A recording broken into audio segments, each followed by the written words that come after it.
I think it is clear to believe in the power of ideas. Fresh thinking to the Manhattan Institute.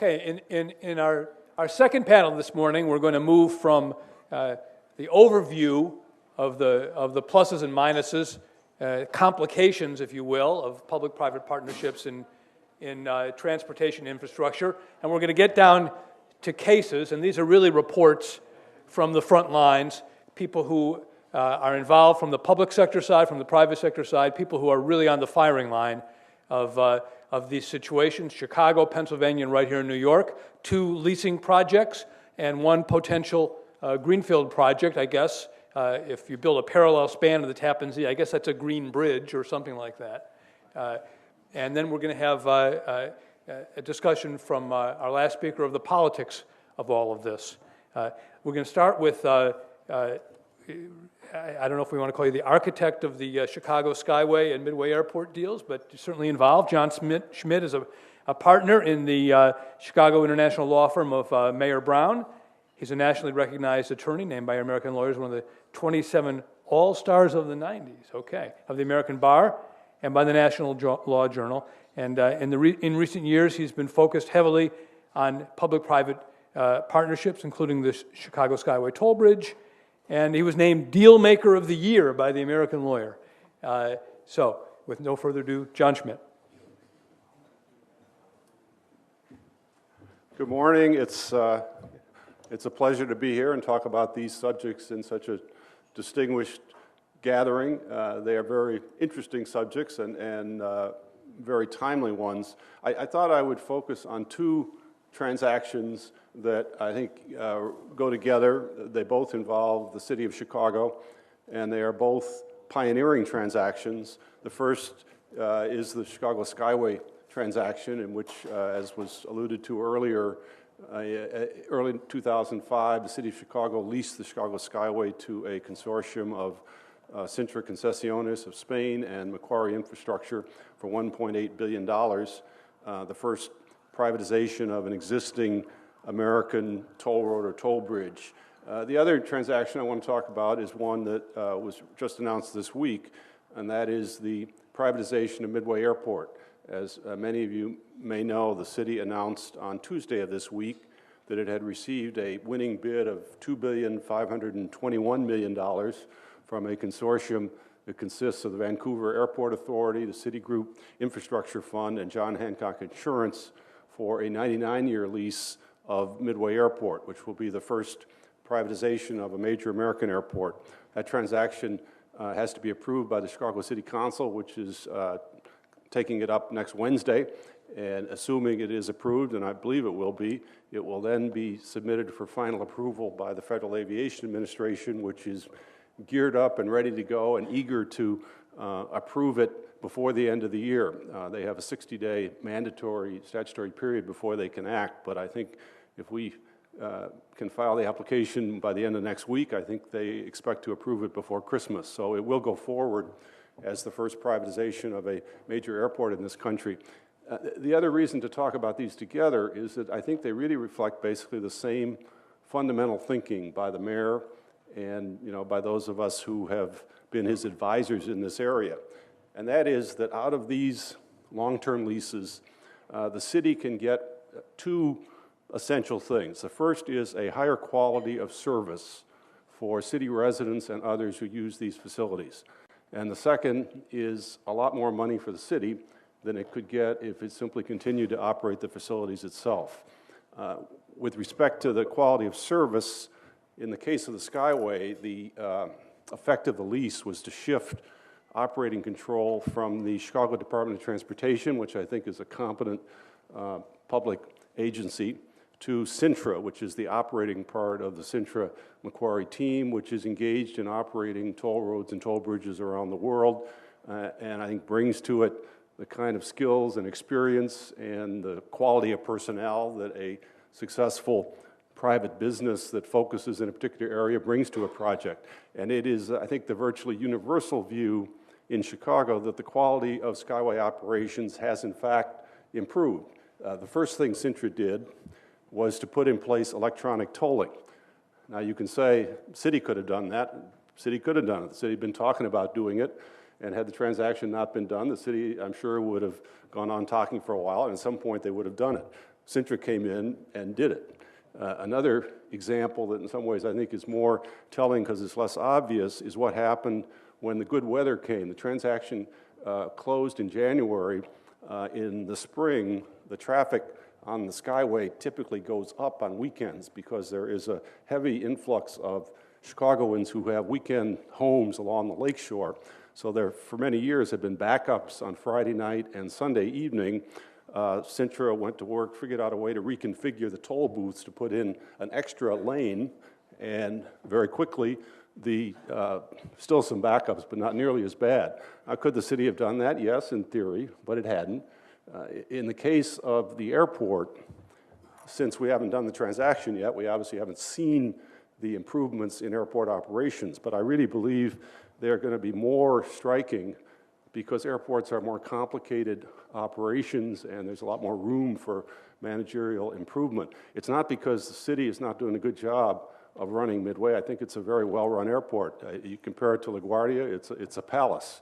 But what is now going to happen is a major, really world-class operator, the Vancouver Airport Authority, is going to come in and take over the operations. And it was interesting, part of our deal with the airlines, in order to do this transaction, we have to have the approval of the airlines operating at Midway.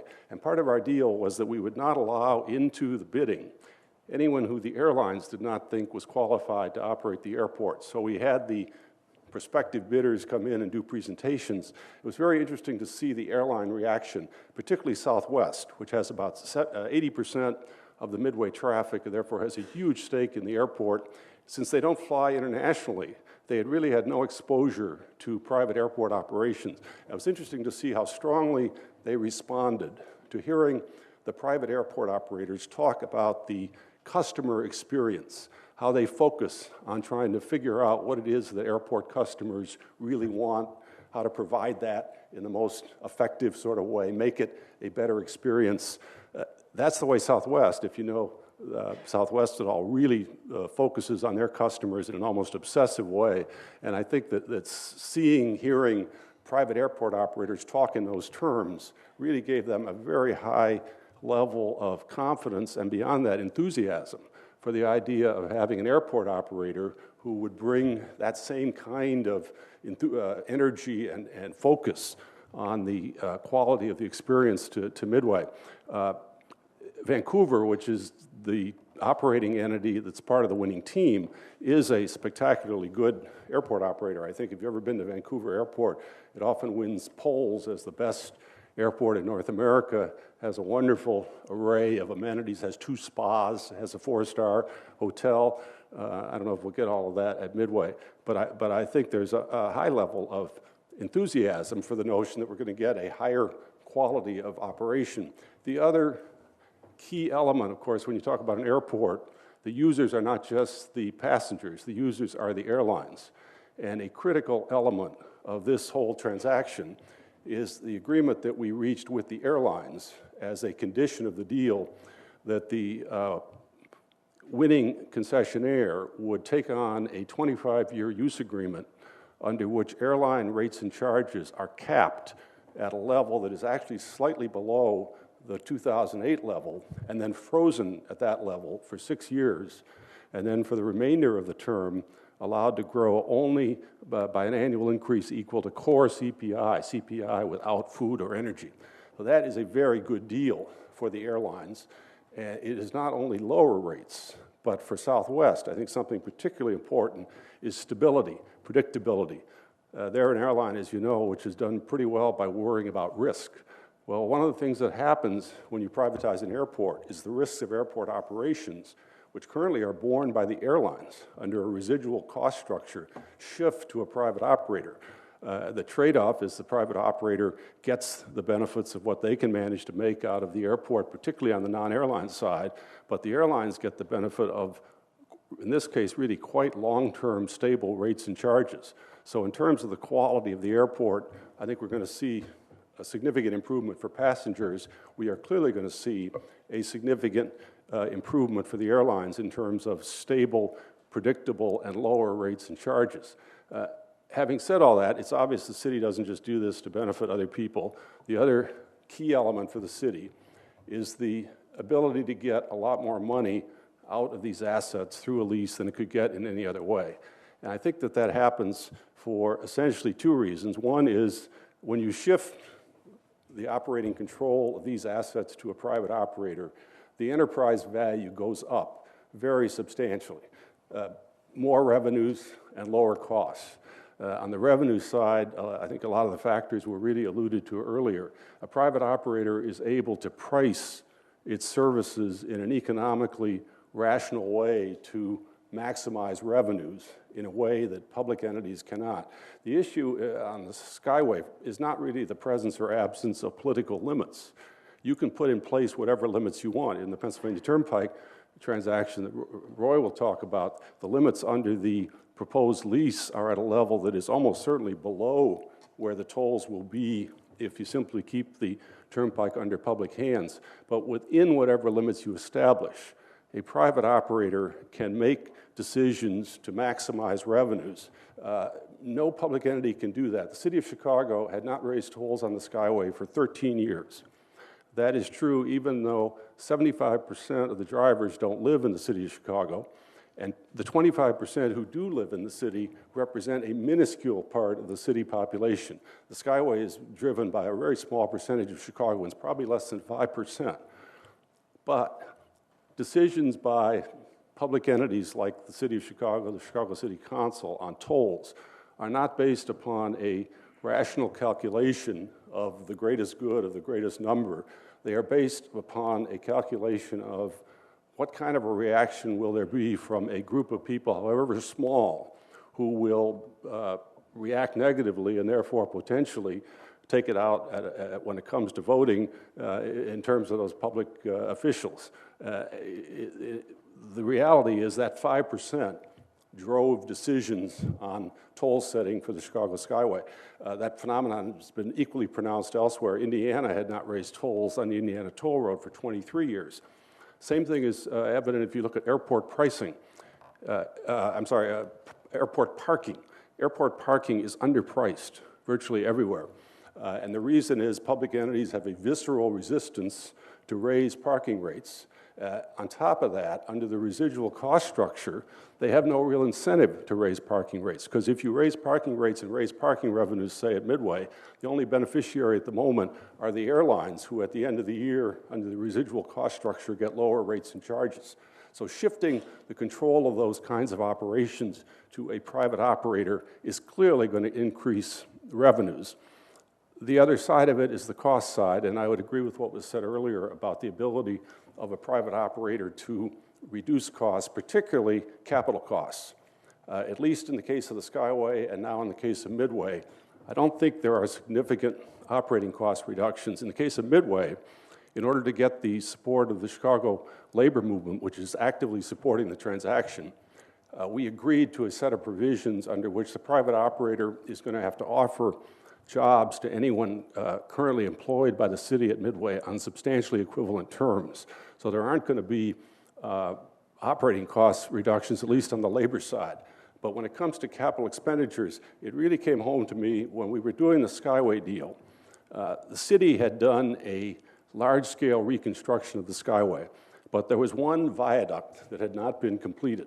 So under the terms of the deal, we mandated that the private operator take over and complete that construction project or carry it out. And one of the bidders asked at one point, do you have any estimates of what the cost of that viaduct are going to be? And the city transportation people said, well, we do, but don't give it to them because they're going to be able to do it for half as much.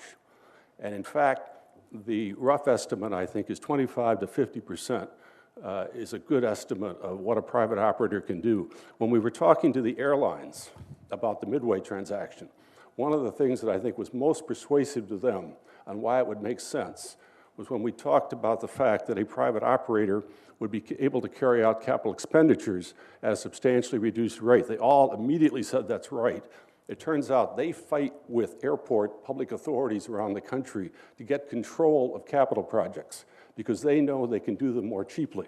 The extreme of that is they try to get control enough to build their own terminals. So they were immediately responsive and accepted the fact that a private operator would be able to carry out projects, capital costs that are substantially reduced. So you put those two things together, higher revenues and lower costs, you have an enterprise that produces more value, and that value can be reflected in the terms of the lease.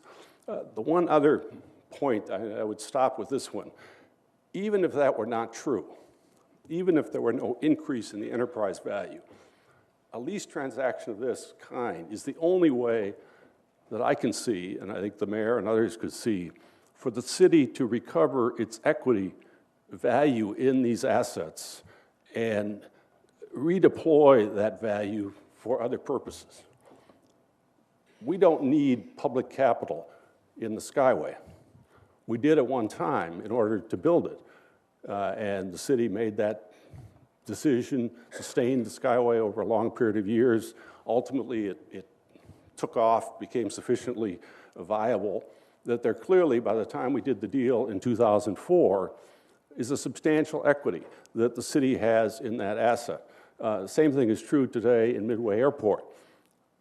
The city has the capacity, through a leasing transaction, to recover that equity, and if it wants to, redeploy it and use it for another purpose.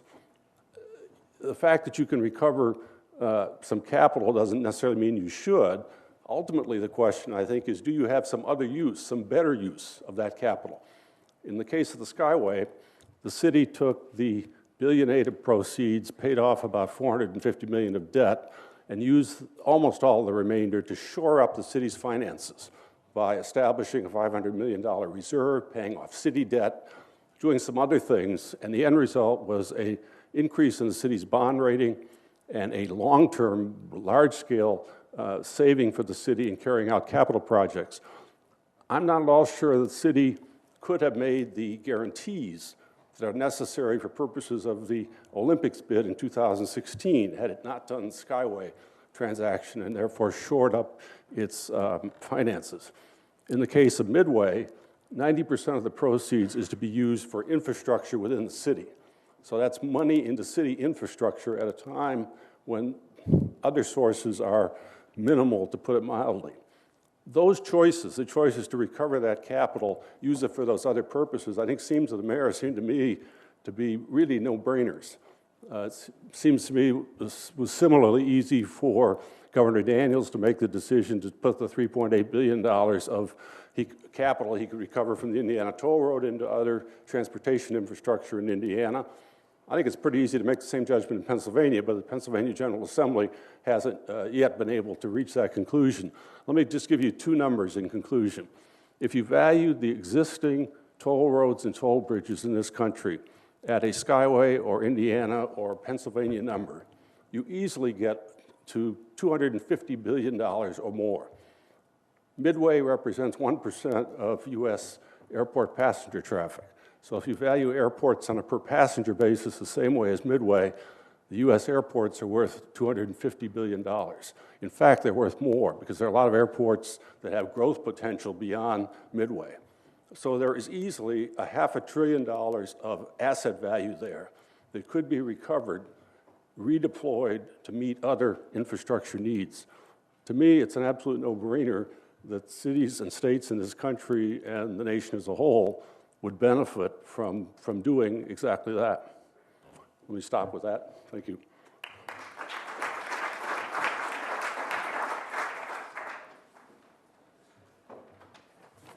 Janet, I just got to ask you really quickly, to what do you attribute the fact that these have gone forward in Chicago, Why has it been possible to complete these deals, which are so unusual? Well, the comment about strong leadership is certainly right. I have said that if you want to decide who is going to move forward with transactions of this kind, it's not a partisan judgment.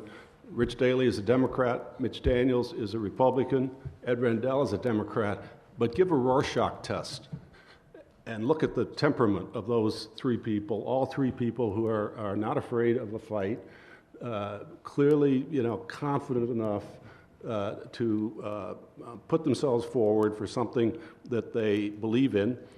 In Rich Daley's case, of course, he's been mayor for a very long time, so he looks at things in the longer term. In Mitch Daniels' case, he was an example of what was cited earlier. Do it at the beginning of your first term.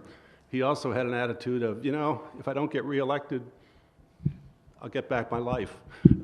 Ed Rendell is term limited, but I wouldn't want to suggest that was the factor. I think it does take very strong leadership of that kind. Well, thanks. We turn now to Pennsylvania. Roy Kienitz is here. He's the Deputy Chief of Staff in the Office of the Governor, Ed Rendell, in the Commonwealth of Pennsylvania. I'm proud to say that Governor Rendell, when he was mayor of Philadelphia, was a Riston lecturer at the Manhattan Institute. He's been a friend of the Institute, subject of City Journal articles.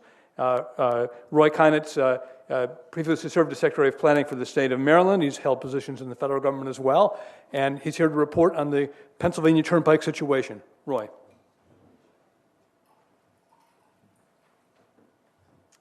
Thank you, folks. Our situation is rather complicated, I think, as anyone who has been reading the papers on this matter can probably tell.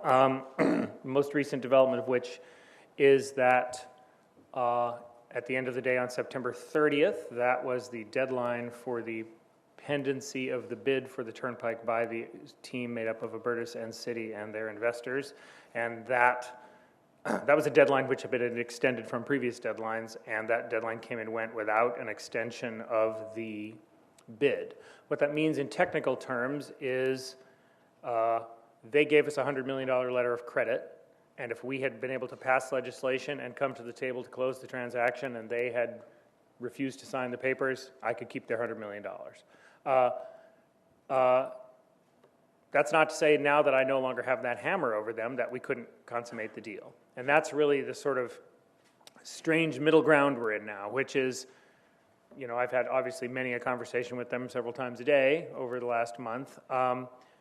They're still interested in doing the transaction. They are just have a big question mark in their minds about what the timeline might possibly be and what the financial markets will look like whenever that day comes, if ever, when we're able to consummate the deal from our end. We're still interested in consummating the deal. If and when we ever get legislation passed in Pennsylvania, my first call will be to them to say, if you're still good for the $12.8 billion, we still think that's a good number. Now, if the financial markets have sort of drastically changed their outlook between now and then, I suppose an argument could be made that more money could be gained by rebidding the process. Everything that I have read recently, including two reports I saw on email this morning, one was a rating from Credit Suisse, and one was one other European, financial analyst estimating that Albertus had overpaid by about $2 billion. So whether or not anyone else will be willing to come up in the future and offer a bid of that amount, I don't know. I think it is I feel pretty good about having run a process that got them to overpay by $2 billion.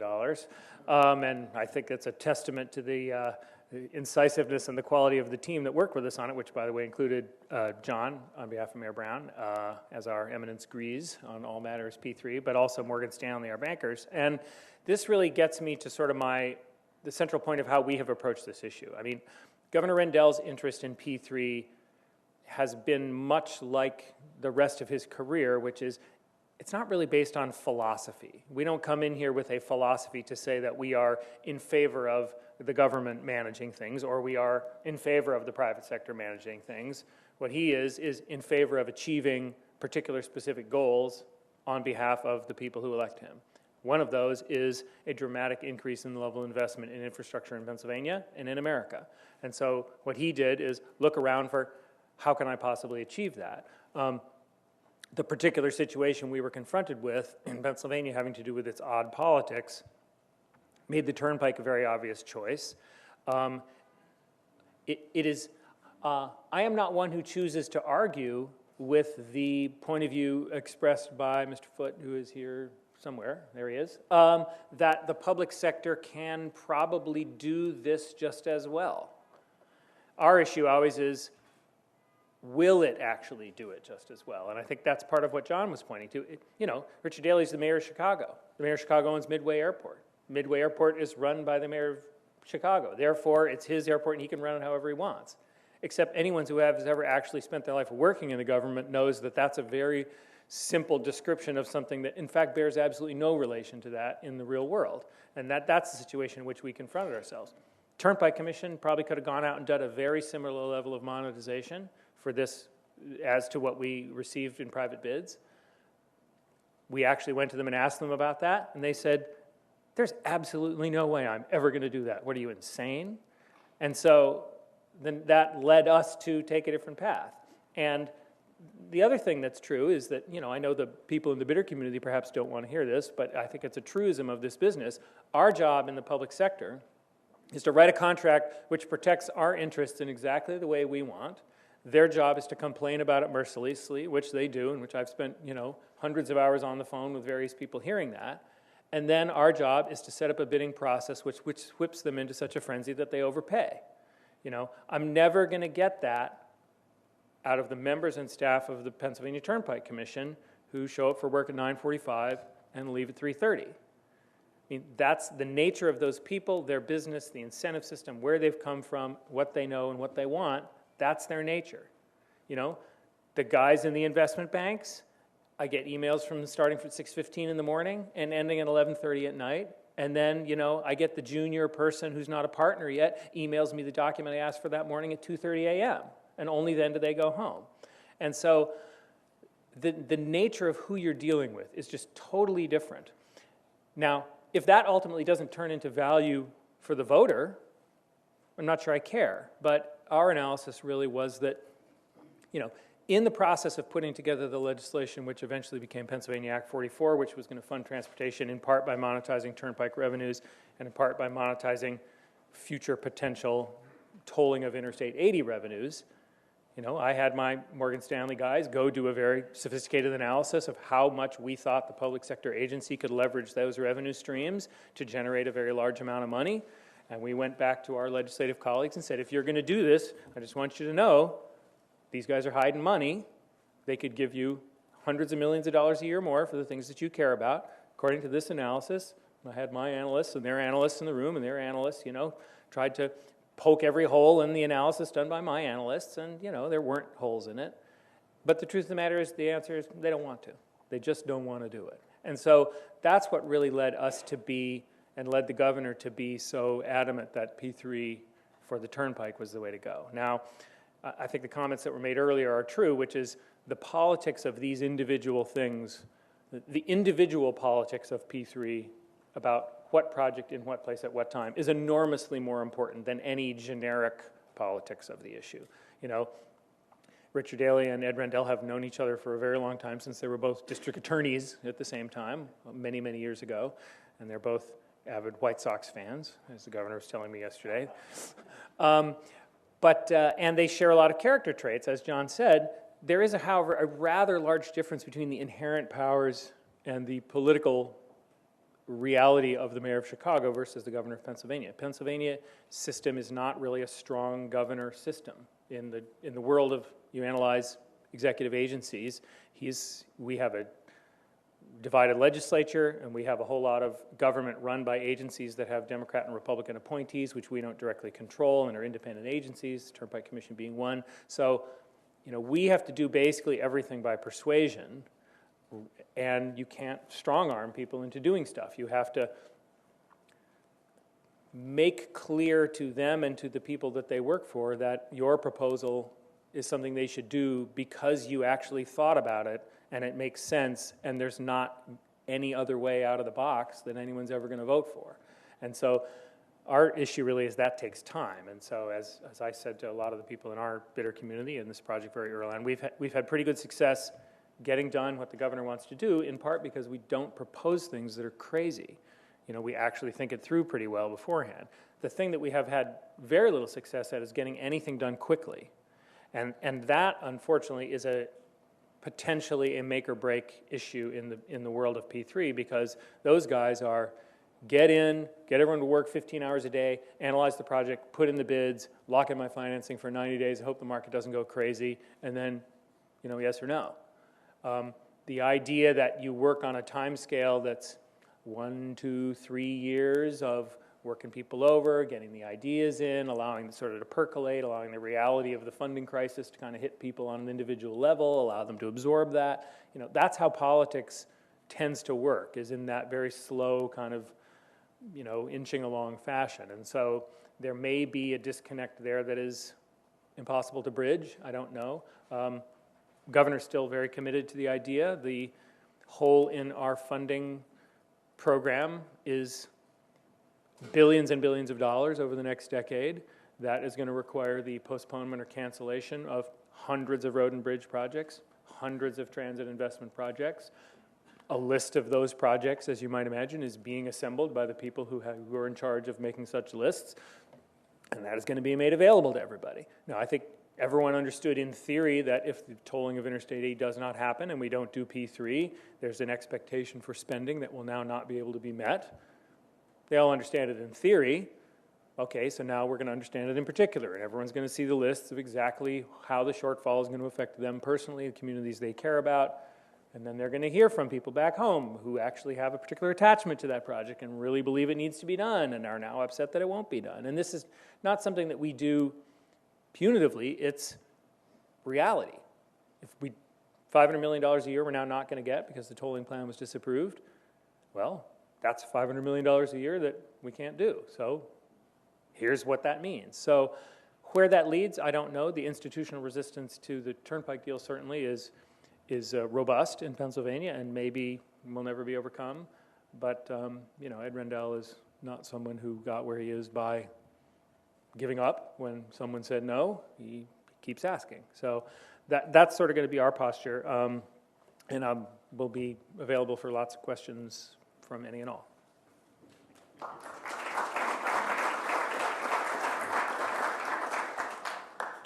Just real quickly, though, the opposite question from John, who saw success in Chicago.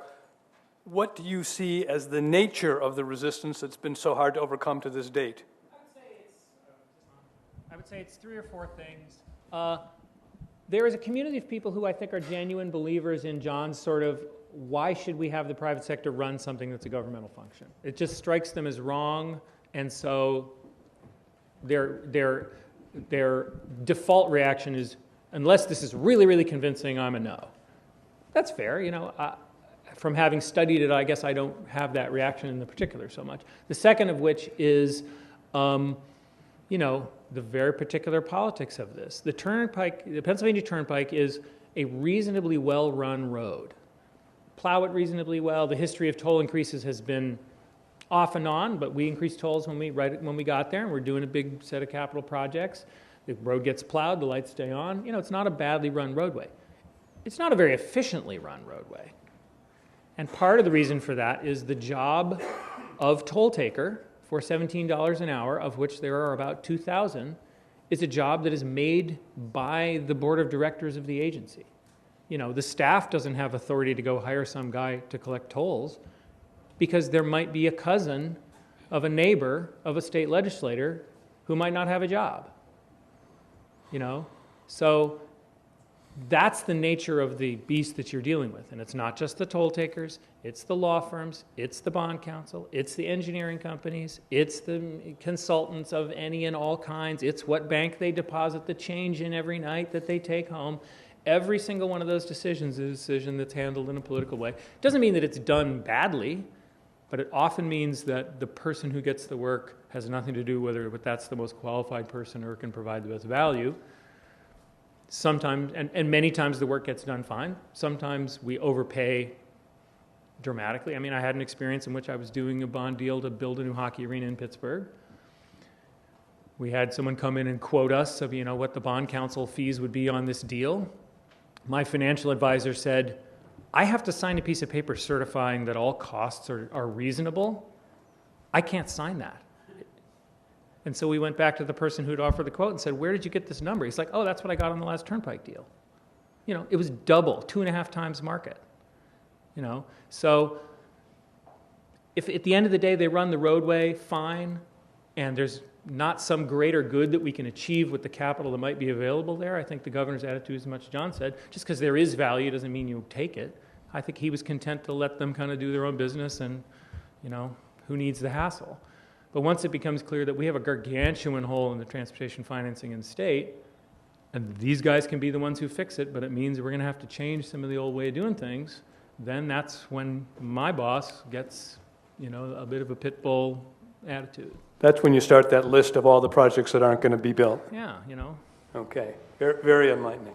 Well, as I said earlier in the morning, the idea of public-private partnerships is gaining fast traction right here in New York State, thanks to Governor David Paterson, who is today, maybe at this very hour, I don't know, signing an executive order creating a new state commission on the maximization of the value of public assets.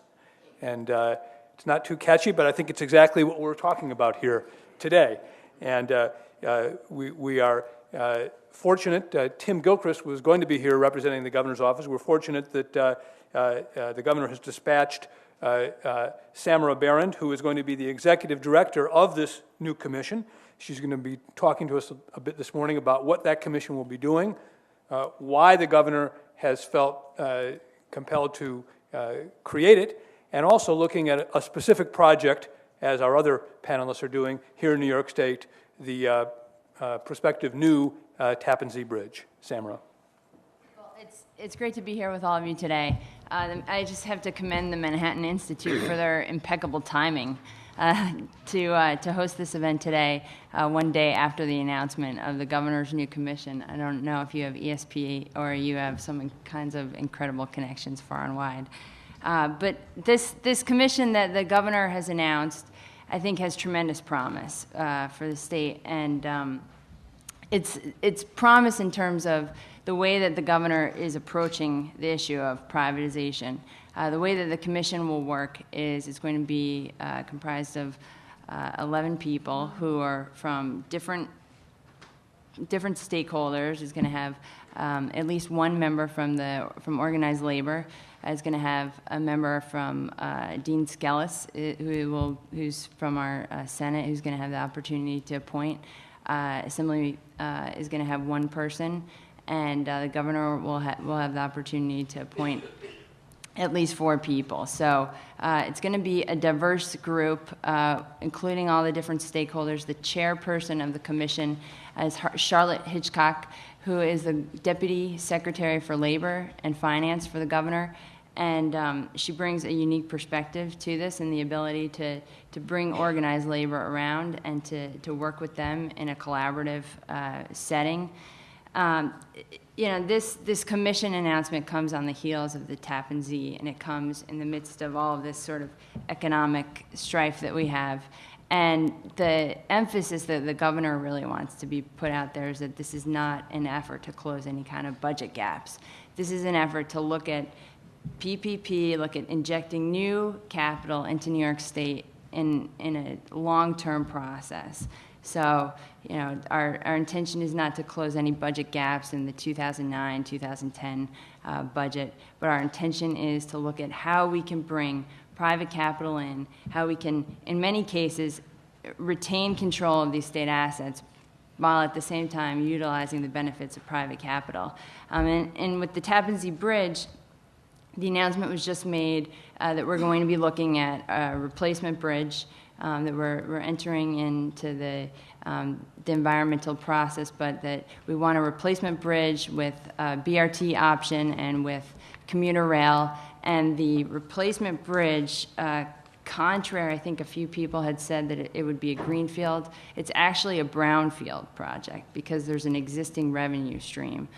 From, you know, the bridge was created in 1955, so there's a pattern there of traffic that we'll have to use to look at projections for funding. So the issues with the bridge, we need a replacement bridge because, as many of you know who travel over it, who read the articles, there's a lot of work that needs to be done. And honestly, the bridge is structurally deficient. It was created in the 50s at a time when, during the Korean War, there was lack of materials to build this bridge, and they built it in the most efficient means possible. And it's structurally sound and safe right now, but to last us for another 50 years, the cost to maintain it would be exorbitant, and it just wouldn't make sense to protect us for all of the environmental,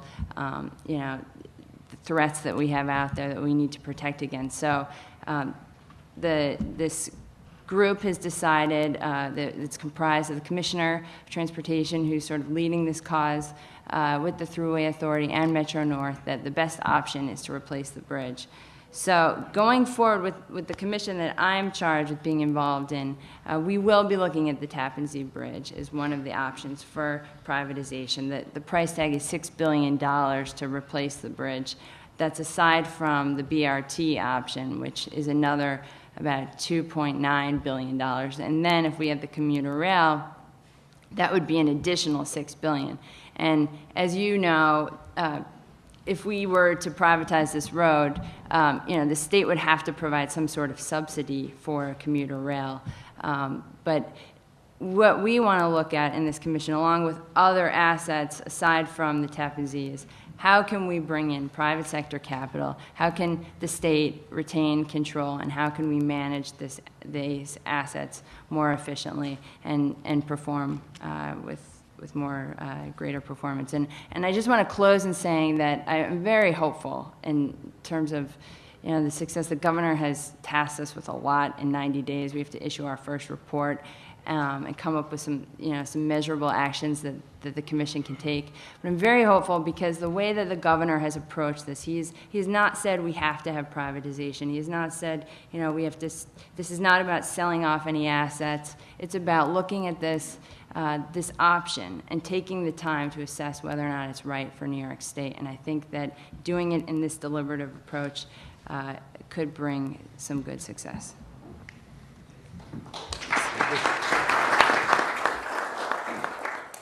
So if I might just pin you down a bit, Samara, so would you envision the new Tappan Zee as a build, operate, transfer project? It could be. We're reserving that right. I mean, we don't have design build legislation right now, so that would have to happen in the future, in the near future. But no fire sale of state assets, I hear you saying. No. Okay. Our last panel member is the Manhattan Institute's own E.J. McMahon. He's the director of the Empire State Center for New York State Policy. I think many of you know him as really one of the most trenchant observers in Albany of the passing political parade. You may not know he's former deputy tax commissioner for the state of New York. And E.J. is a guide, I think, for us for the political economy of these projects. My colleague, E.J. McMahon.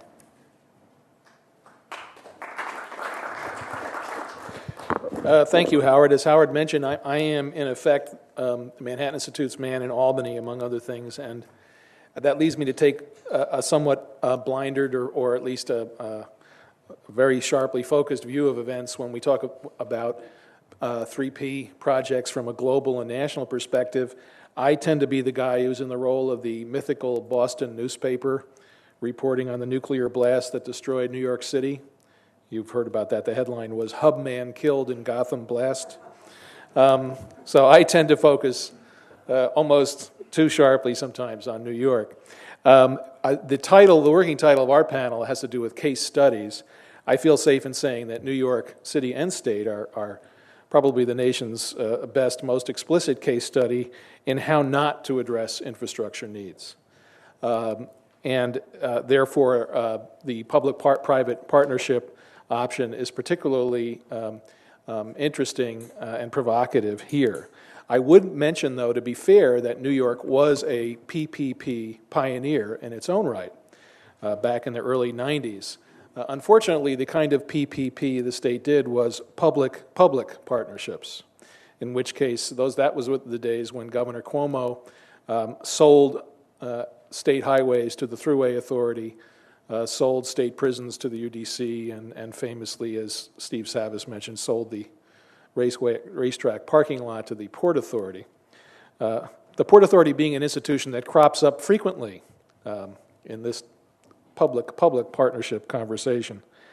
As Professor Gomez-Ibanez stated, and citing the usual reasons given for the interest in privatization of infrastructure projects, there's a general perception that the public sector lacks resources, and in that it lacks resources largely because taxpayers won't support the needed taxes to finance those resources. Now, that's not actually true in New York. Regardless of the extent to which taxpayers actually support this regime, there is no shortage of tax revenue in New York. New York State, as you may have noticed, is a high-tax place. It taxes everything that moves and many things that don't move.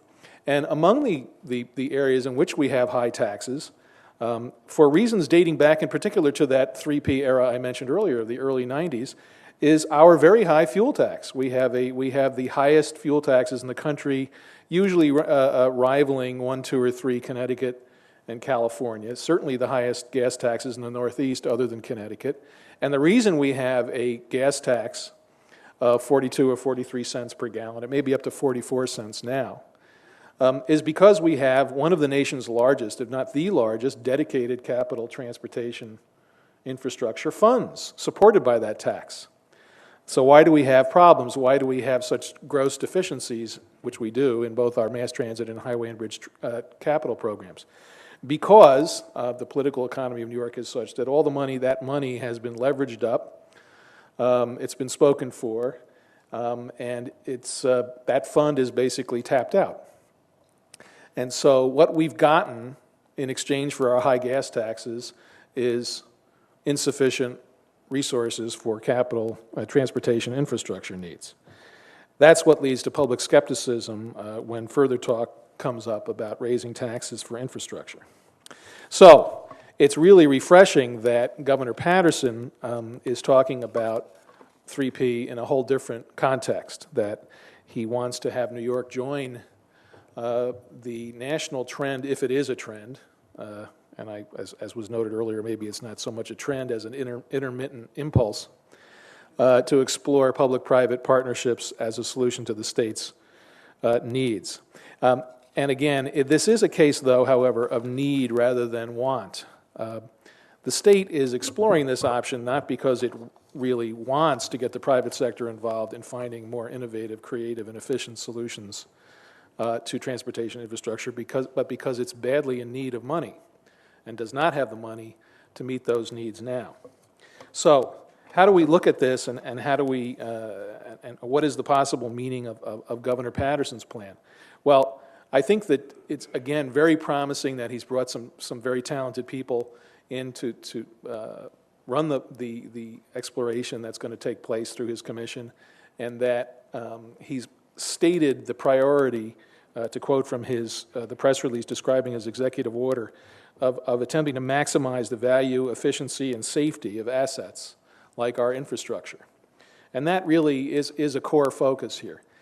However, there's also a danger that the Commission is going to be attempting to reconcile the irreconcilable, because as was noted, another priority of the Commission is the protection of public employees and of prevailing wage and labor standards.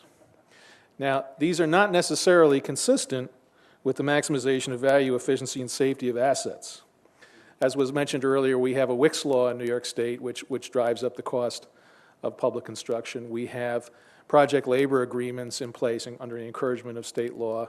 We have prevailing wage standards that are very stringent and are very stringently enforced, and all of these items drive up the cost of public sector capital construction, which is a reason why I would disagree with one thing John Foote said earlier, or not disagree, but want to amplify something he said, which was, he noted that private capital, I think he said that private capital comes with baggage. Public capital comes with baggage also, and that baggage is the need to protect public employees and prevailing wage and labor standards, among other things. Because basically, public sector capital construction has been very democratized And there are many people with an interest in this, and the political economy of public sector infrastructure and infrastructure construction is that there are a great many rent seekers circulating around, in and around the process, and they want their needs taken care of. And that's why there's always a danger here.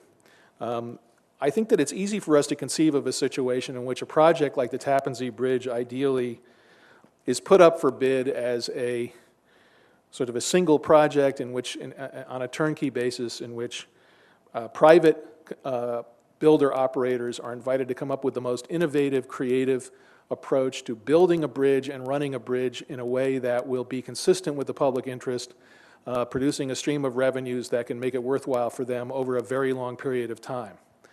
Under the construct that Bill Leonhardt mentioned earlier, that where one regionalized a thruway, for instance, and thought of doing something like that, it's possible to envision that taking place. There would be there would be high transactional costs, to be sure. The complexity of the financial arrangements, and not to mention the operating agreement for that type of project, would be very great and would be greater than anything we've seen before in New York State. But it is possible to envision that. It's also possible. It's also easily possible to imagine that, given the political nature of Albany, is that we won't get anything close to that kind of project for the Tappan Zee Bridge.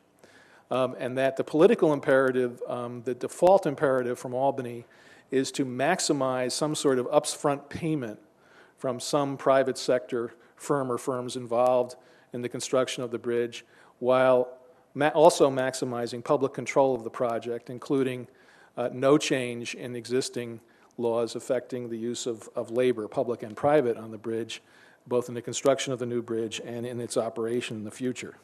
So there is an interesting tension here. I think that's, again, some of the criticisms and questions that have been raised about private sector involvement in public construction are legitimate and provocative and should give us pause. I think that many of the standards that have been used to compare private and public scenarios, especially on greenfields projects, are not taking full account of the baggage that goes with the public sector financing advantage, and that cost-benefit analysis needs to take fuller account of those things in comparing the costs. Finally, I would suggest that there's one phrase that should give us all pause. It's used sometimes in different ways and with different meanings by different people.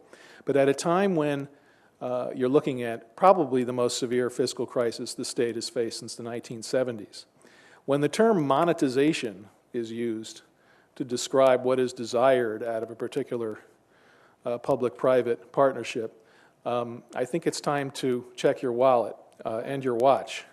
Monetization, that is the focus on money, may betray a focus on upfront payments, on a desire, in effect, to securitize, to use another term, a revenue stream, which is not too far from simply being another way of simply mortgaging something that you've mortgaged once or twice already, and of avoiding issuing public sector debt through some device that has a private sector label.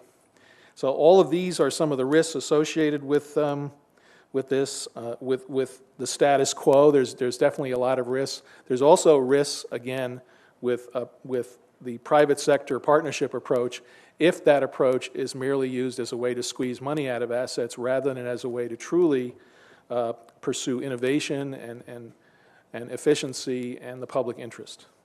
And so thank you, and I look forward to taking part in the questions.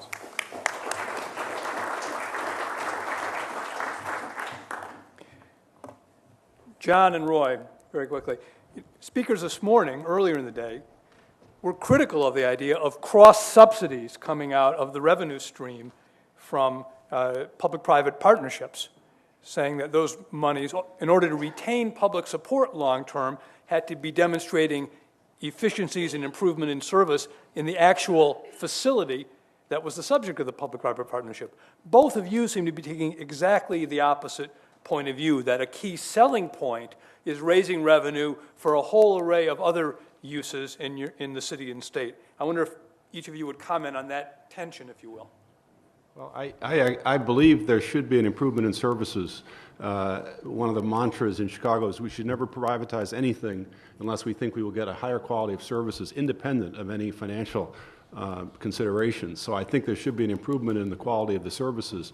But whether the proceeds should be used for the same area in which you recovered them, I don't know of any inherent reason why that should be true. The Skyway revenues were already going into general revenues of the city of Chicago. So it's not as though there was some sudden diversion. There were just more revenues available. The idea that the proceeds from the privatization of Midway Airport should stay in the aviation industry? That doesn't make any sense at all. We got 2 airports, but we're not about to take the Midway proceeds and use them at O'Hare. So I do think there's obviously a lot in the notion that you should generally use proceeds from in effect, a sale or disposition of a capital asset for capital purposes. But the notion that those have to be capital purposes that are within the same specific area where you realize those proceeds, I don't see any inherent reason why that should be true, and I don't think it is true as a general political matter in this country that we operate that way. Roy, on that point? I generally agree. I would say that if you're trying to make the case to change the management of an asset, if you can't point to how that management will someday be improved, it's hard to make the case. So I think as a political matter, that's true. As a matter of policy, I mean, the purpose of government is cross-subsidy. That's what it is. We collect revenues generally, and we set priorities in order to take care of things, most of which can't pay for. We don't ask the army to pay for itself. That's the nature of government. And so the idea that government would generally have sources of revenue, set priorities in relation to what actually needs to happen rather than what's going to generate money. If there's no cross-subsidization, the private sector could run everything. So I guess I don't accept the premise. I think as a practical matter, if you're going to suck the blood out of a particular asset and run it and do nothing for it, no one's ever going to support you. So you need to stick to your knitting at some level. But okay, we don't use the proceeds of gambling taxes to support the gambling industry, for example. You're sure about that? Okay. Wait for the microphone, but Bill. Yeah, hang on. Thank you. For John Schmidt, the winning bids and the second low bids in both Chicago and Indiana were $1 billion apart. In other words, the winning bidder left $1 billion on the table. Can you explain how that works? What the economics of the finance?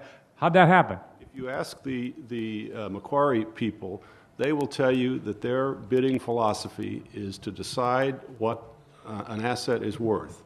What is the maximum amount they are prepared to pay for it, and go in and bid that.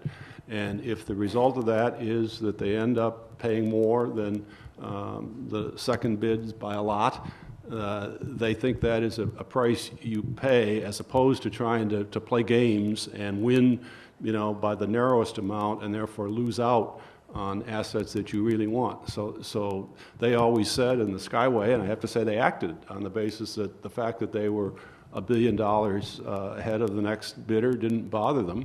In Indiana, they were, as you say, a little more, about $1 billion ahead there. But, it's also the nature of an auction process, particularly when what you're doing is effectively selling equity, that you often get very different assessments. I mean, I spent most of my professional life doing corporate M&A work, and I can tell you, if you're selling a subsidiary of a company, it's not uncommon at all, particularly in the initial stage of indicative bids, to have a low bid that is, 50% below and a high bid that's double. You tend in those processes to narrow them down more before you get to the end, and in public processes, there's been a reluctance to do that, because it requires some discretionary judgments about who you think are the real bidders. So you may have a greater spread by the time you get to the final bidding stage than you have in the private sector. But it's really not that uncommon to have one bidder who thinks the company is worth X and another bidder who thinks it's worth, double X. Hang on, Bill. What accounted for the differences? I think the principal difference in the Skyway was 2 things. One, an estimate of toll sensitivity. How much would traffic decline as a result of particular toll increases? In fact, the city had traffic projections done by a forecasting agency that showed a very significant fall off from toll increases. The Sintra-Macquarie forecast done by another firm showed no fall off. They turned out to be right. When the tolls went from $2 to $2.50 when they took over, traffic actually increased. But the other actually larger difference, I believe, is in the traffic level projections. Sintra-Macquarie did their own model of the Chicago regional traffic flow, and they concluded, in part, interestingly, because they didn't think there would be the kind of improvements elsewhere that some other people were anticipating, and therefore traffic on the Skyway would in fact increase more, and there was unused capacity on the Skyway over time. So it was actually, I think, more the traffic, but it was also toll sensitivity.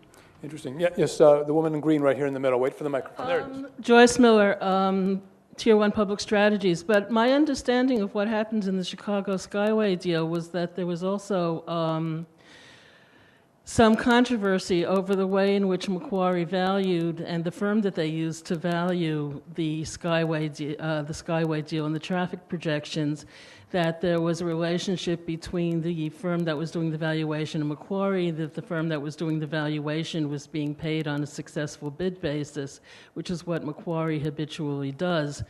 And there was some questions about, in the long term, how realistic the projections were, whether Macquarie itself wasn't boosting their bid in this instance because it was the first major deal of this kind to be done, and that they had an interest, therefore, in winning the bid, winning the publicity, and establishing themselves as the leader in the field.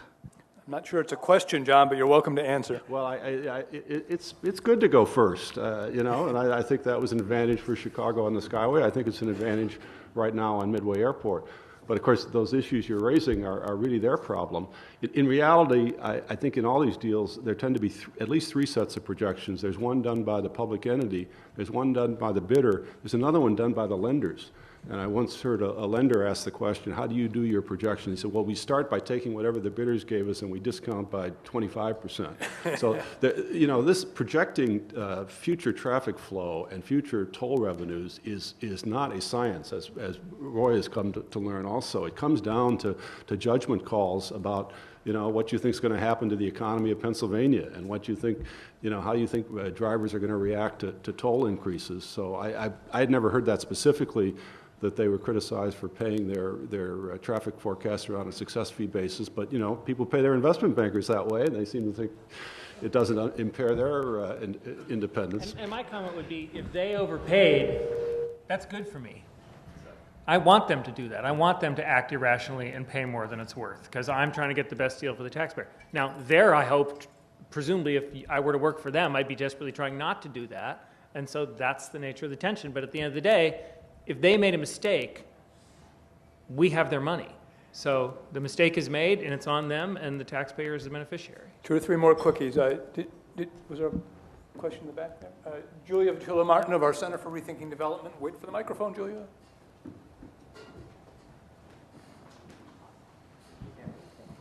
My question is also for John Schmidt. I think there's a disturbing analogy between what's happening in Chicago and EJ's talk. In EJ's talk, he said public capital comes with baggage, protecting public employees.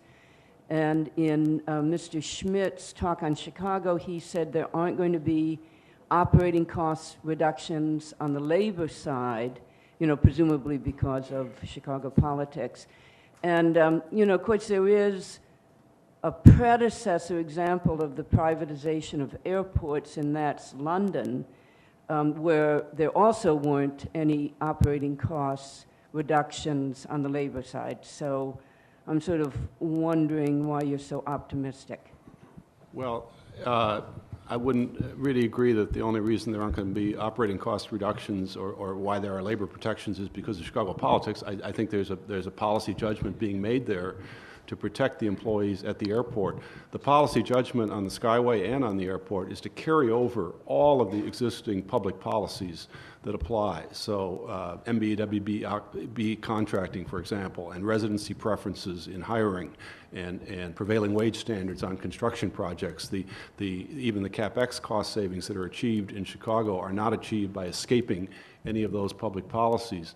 And in the case of the employees at the airport, it was a policy judgment, and actually it was a legislative decision in order to do the transaction, although Chicago has home rule authority, which is an important factor, and therefore can do things like this without having to go to, in our case, Springfield, the way New York has to go to Albany, in order to deal with a real estate tax issue that would otherwise exist and would impose real estate taxes on the lessee. We did have to pass a state statute.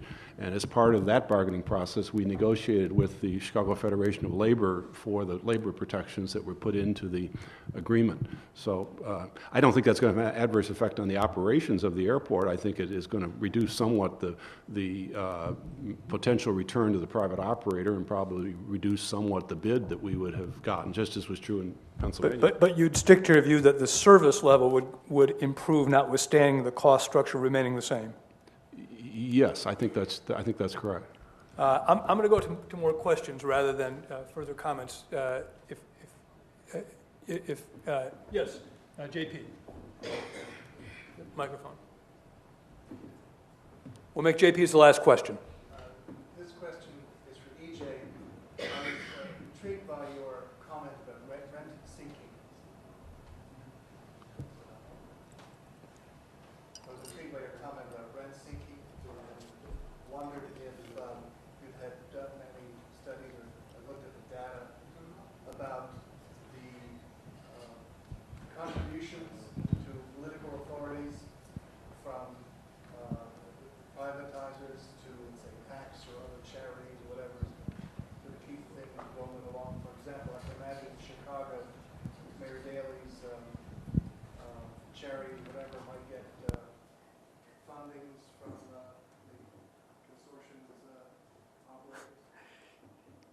A cynical question about campaign finance, if you didn't hear it, and who might be contributing to whom to get what favors. I think that what happens, it would seem to me that in a case like this, no detailed study, but it would seem to me in a case like this, you're simply expanding or changing the cast of characters who are seeking to influence the political system. We already have a system that is, nothing is built by the government, it's all built by private contractors. Those private contractors, in fact, are a significant force politically and a significant force in shaping policy. My skepticism comes from, I may be missing something, and I'm trying to learn more about this, and it's a subject we can't simply give the answer to right now. But when I hear that, particularly with a brownfield project, as opposed to something that's at least semi-green like the Tappan Zee Bridge, which is new but old, it's in a, it's got its own liabilities, but it's there.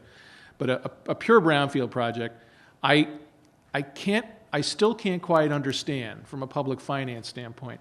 If you are leaving intact all of the programs and policies that currently shape the expense of building and operating a public asset, if somebody comes up to me and says, okay, leave intact all of the programs and policies that now shape what it costs to build and run this asset, and I'll give you $2 billion up front, or fill in the blank, I am immediately skeptical of that.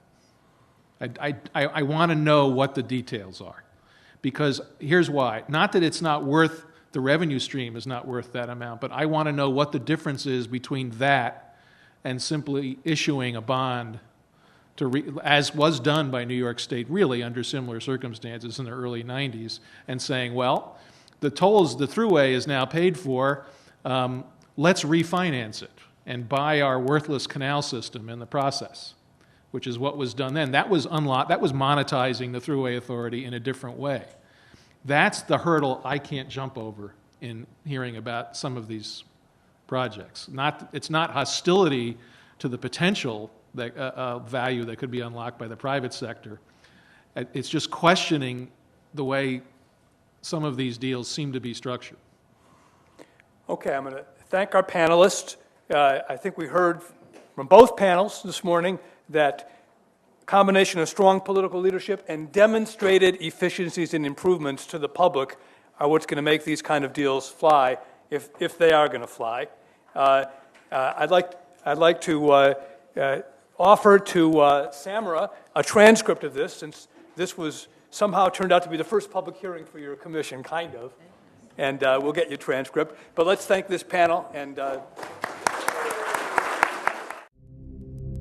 I think it is clear how fortunate we are to believe in the power of ideas. Supply the common sense and the fresh thinking of the Manhattan Institute.